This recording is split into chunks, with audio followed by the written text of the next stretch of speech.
Nous nous intéressons maintenant à la rédaction de la partie objectif fixé ici, donc, qui est une partie importante qu'il ne faut pas négliger et sur laquelle il va falloir être précis.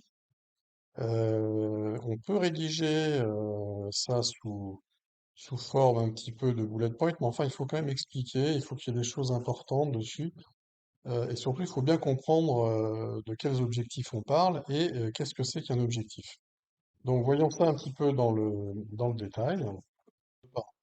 Donc les objectifs fixés dans le détail, de quoi parle-t-on? Donc il faut présenter des objectifs de la mission, c'est-à-dire de l'intitulé d'activité que vous avez annoncé. L'intitulé d'activité, c'est une mission. Euh, donc vous avez annoncé quelque chose. euh, Ce quelque chose, c'est cette mission qui vous a été sans doute donnée par votre tuteur en entreprise ou peut-être par votre professeur si c'est une fiche de formation. Euh, donc, si c'est une fiche vécue en entreprise, hein, ce qui est quand même un petit peu l'objectif des fiches RCI, votre tuteur a dû vous donner des objectifs. Si c'est pas le cas, il va falloir que vous fassiez l'effort de retranscrire en fait ces objectifs qui étaient un peu sous-entendus de façon plus claire et écrite dans cette partie. Donc je vous conseille d'avoir au moins quatre objectifs, ça peut être des objectifs, des sous-objectifs, et des éléments de vocabulaire qui introduisent justement les méthodologies que vous avez poursuivies pour atteindre ces objectifs. Donc il ne s'agit pas de faire des grandes phrases, mais d'avoir un peu quelques mots-clés bien choisis à associer aux objectifs pour démontrer dans cette partie que vous avez mobilisé des méthodologies. Les méthodologies seront également abordées plus en détail dans la partie démarche, celle qui vient juste après. Donc je vous rappelle qu'un objectif, ça doit être SMART, c'est-à-dire que un objectif, c'est pas une bonne intention, un objectif. Un objectif, c'est quelque chose de très spécifique, c'est quelque chose qui est mesurable. Un objectif, il faut qu'il soit raisonnable, c'est-à-dire qu'il soit atteignable. Il ne faut pas donner des objectifs inatteignables. Donc atteignable, réaliste, et il faut qu'il soit limité dans le temps. C'est-à-dire que votre mission, elle est limitée dans le temps. Vous avez peut-être 4 ou 8 semaines sur enfin, pendant lesquelles vous avez travaillé sur cet objectif. Donc c'est bien des objectifs temporels, ils sont limités dans le temps. Donc si tout ça n'est pas le cas, bah, c'est que ce que vous avez donné, ce ne sont pas des objectifs. Donc je vous invite vraiment à passer du temps à comprendre, à vous relire ok, et bien vous mettre en situation de recul un petit peu, c'est dire ce que j'ai marqué là, est-ce que c'est vraiment un objectif? Est-ce que je vais pouvoir le mesurer? Est-ce que j'annonce c'est atteignable ou pas? Et est-ce que j'ai une limite dans le temps? Pourquoi c'est important? Bah parce qu'en fait, vous allez devoir écrire dans cette fiche d'activité RCI un paragraphe ou une partie sur l'atteinte des résultats, les résultats atteints, pardon, est-ce que ces objectifs, ouais, est-ce que vous avez atteint vos objectifs avec des résultats? Donc, quels résultats avez-vous obtenus dans l'atteinte de ces objectifs? Donc, si c'est pas mesurable, si c'est pas atteignable, si c'est pas tout ça, vous allez avoir beaucoup de mal à rédiger cette partie résultat dans la fiche d'activité. Donc il faut vraiment que vos objectifs soient bien travaillés. Évidemment, ces objectifs doivent être cohérents avec l'intitulé de l'activité, c'est-à-dire la première partie que vous avez faite, cette ligne et demie de titre de fiche d'activité que vous avez choisie. Donc il faut que vos objectifs soient cohérents avec ça, évidemment. Et il faut que les méthodologies que vous allez annoncer un petit peu avec des mots-clés pour l'atteinte de ces objectifs, évidemment, elles soient dans le référentiel RCI. Donc ça, on verra ça, de quel genre de méthodologie juste après, on va voir ça, de quelle méthodologie on parle. Et tout ça doit être rédigé sur, allez, une dizaine de lignes, 8 à 10 lignes, bon, c'est pas, comment dire, gravé dans le marbre, c'est 8 à 10 lignes, mais je vous conseille de le faire sur une dizaine de lignes à peu près. Donc voyons justement les méthodologies dont on parle, un peu de vocabulaire clé sur ces méthodologies. Donc de quelle méthodologie parle-t-on dans l'atteinte de ces objectifs? Quelle méthodologie ai-je utilisée vraisemblablement, qui sont donc dans le référentiel RCI, pour atteindre ces objectifs. Alors, là, c'est en lien avec votre cours en RCI et en MOI principalement, hein, puisque je vous rappelle que tout ce que vous faites en MOI, en fait, est plus ou moins utilisé par l'assistant import-export, qui est vraiment le rôle, on va dire, type de quelqu'un qui travaille sur le référentiel RCI. Donc, voyons un petit peu de quoi, de quelle méthodologie peut-on parler. Alors, il y a des méthodologies évidemment d'outils numériques, et puis il y a des méthodologies plutôt import-export. Donc, méthodologie d'outils numériques. Eh bien, vous avez, par exemple, fait de la gestion de projet avec du Gantt. Alors, c'est quoi Gantt? Bah, Gantt, ça définit un projet de façon temporelle, c'est-à-dire qu'il y a une date de début, une date de fin, et ça priorise des actions. Qu'est-ce que j'ai fait en premier, comment je structure ma mission. Donc ça c'est un outil méthodologique qui vous permet de faire de la gestion de projet. Donc peut-être que c'est un des objectifs qui vous a été assigné, c'est-à-dire on vous a demandé d'organiser finalement la mission et puis ensuite de la réaliser. Ça peut être quoi? Une méthode de scoring. On vous a demandé de faire une sélection de fournisseurs. Vous avez utilisé une méthodologie de scoring pour finalement arriver à un résultat. Vous voyez? Objectif, sélectionner un fournisseur. Comment? En utilisant une méthode de scoring. Tout ça peut être dans l'énoncé d'un objectif. Ensuite, dans la partie démarche, vous détaillerez évidemment la méthodologie. Ça peut être AIDA. AIDA, c'est quoi? C'est une méthodologie bien pratique.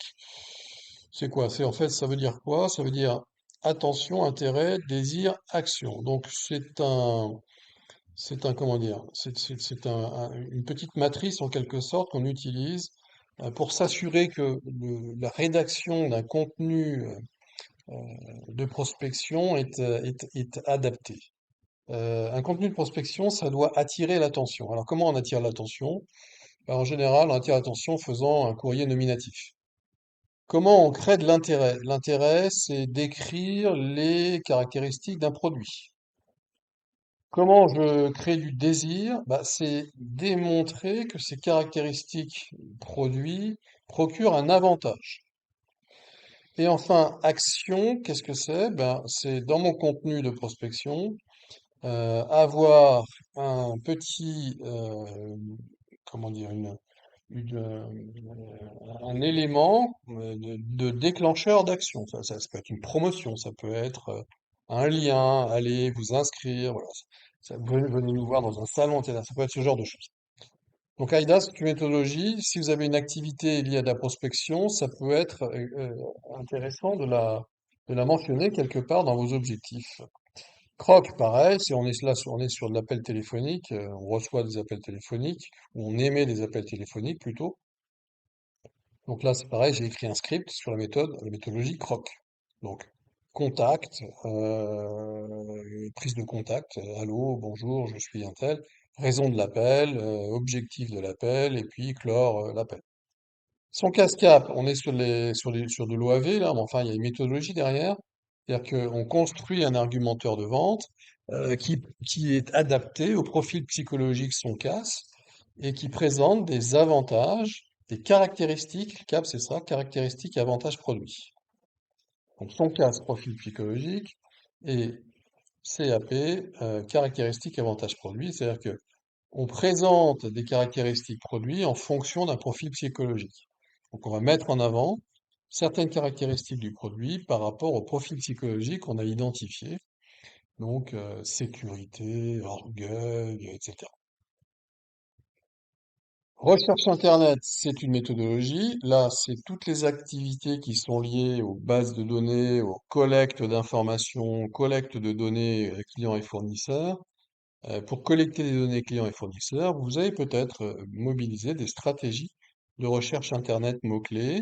Vous avez peut-être mis en place du paramétrage push sur des outils de veille. Bon, ça peut être des mots-clés à utiliser dans vos objectifs. Calcul d'indicateurs de satisfaction client. Donc là, qu'est-ce qu'on a? On a On a des méthodologies de calcul sur du CSAT, sur du NPS, sur du CRR. Donc là, je vous invite à aller voir vos fiches de cours dans le cours RCI. Vous avez des techniques, et les fiches et les vidéos d'ailleurs, qui expliquent comment on calcule. Les techniques compatibles avec la réglementation RGPD, donc là c'est de l'opt-in, l'opt-out, donc là c'est du cours sur qu'est-ce que je dois respecter comme méthodologie, comme réglementation, pardon, sur la collecte des données privées. Bon, ça nécessairement ça sera indiqué sur une fiche qui présente une activité de collecte de données. Donc c'est de la méthodologie. Utiliser les calculs. Alors là, c'est des méthodes de calcul aussi, là. Donc du Pareto, du RFM, du CLV, Customer Life Value. Bon, ça peut être intéressant de mentionner ça sur des activités liées à la fidélisation client. Tableau de bord, KPI, bon, mesure de performance, pareil.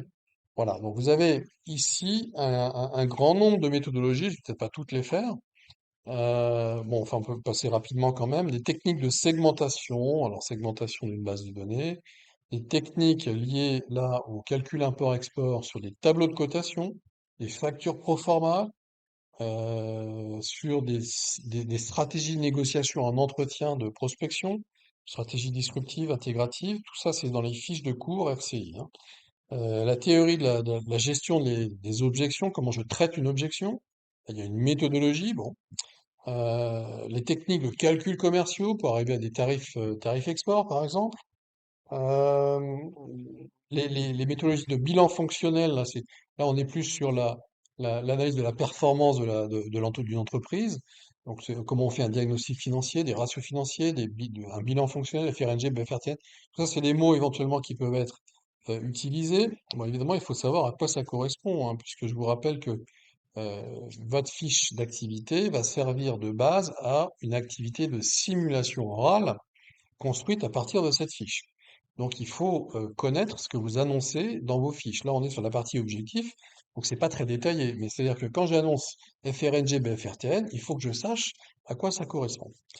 Utiliser des modèles interculturels. Oui, vous allez mentionner forcément des modèles interculturels, peut-être dans vos objectifs, hein. C'est-à-dire que si vous êtes sur la préparation d'un rendez-vous de prospection, bah, il y a peut-être une méthodologie par rapport au modèle interculturel qu'il va falloir mentionner dans les objectifs. Donc le modèle, c'est quoi? Bah, c'est Edward Hall, Hofstede, le modèle de l'iceberg, etc. Vous allez peut-être utiliser des logic charts ou des cartes mentales sur des descriptions de processus de workflow. Ça, c'est peut-être un petit peu plus rare, mais pourquoi pas. Et puis, vous allez peut-être utiliser des techniques de calcul de dette douanière. Là, on est plus sur du MOI, de l'assistant import-export, de l'assurance de transport, du remboursement de sinistres, calcul de fret, couverture de risque de change, technique de couverture de risque de change, technique de financement à court terme des transactions, donc de l'ADE ou de la MCNE. Voilà, donc tout ça fait partie des méthodologies que vous pourriez sans doute mobiliser, alors en fonction évidemment de l'intitulé que vous avez choisi, mais que vous pouvez mobiliser sous forme un peu de mots-clés très très synthétiques dans la partie objectif. Je vous rappelle que le tout doit faire 8 à 10 lignes, donc il faut pas trop détailler.